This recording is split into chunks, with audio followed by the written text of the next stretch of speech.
Fordan é uma equipe composta por estudantes de graduação e pós-graduação e pessoas da periferia que trabalhavam voluntariamente. Com o apoio da FAPES, que a gente gastou tudo só em bolsa, a gente começa a ter uma equipe que tem um tempo de qualidade para poder trabalhar. Então, o aplicativo Fordan, que tem como objetivo fazer a denúncia da violência contra a mulher. Então, a mulher com o aplicativo na mão, quando ela abre a primeira frase, você não está sozinha, em português e em guarani, por causa das escutas que a gente fez com várias mulheres negras, quilombolas, indígenas, PCD, trans, travesti. Esse aplicativo, ele produz esses dados, porque ali ela vai colocar se é uma mulher trans, travesti, qual é a sua religiosidade, orientação sexual e tal. E aí, esses dados eles serão usados depois para compor um documento do TRJ e do Instituto Maria da Penha. Além dessa função de dados, ela tem a função que a gente fala que são a parte funcional. Então, ela quer fazer um boletim de ocorrência, o aplicativo manda direto para o site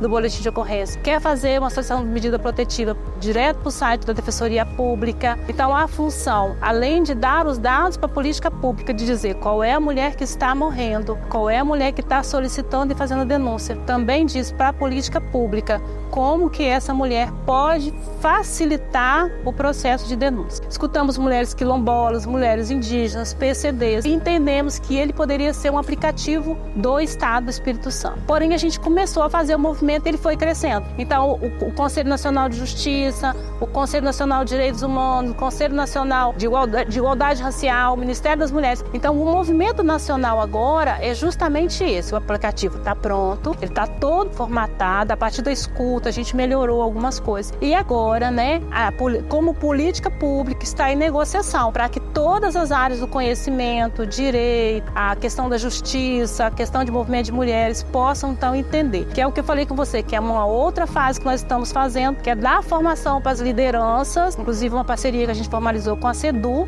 Eixo Jovens e Adultos, para que saibam usar o aplicativo. Não adianta dar o aplicativo sem que elas entendam como funciona. Percebeu bem isso quando a gente começou a fazer o projeto do aplicativo, que a gente precisava ter uma segurança maior com esses dados para não vazar. E a gente começa com um aplicativo tendo um perfil de usuário, onde a pessoa precisa ter a senha desse usuário para poder acessar.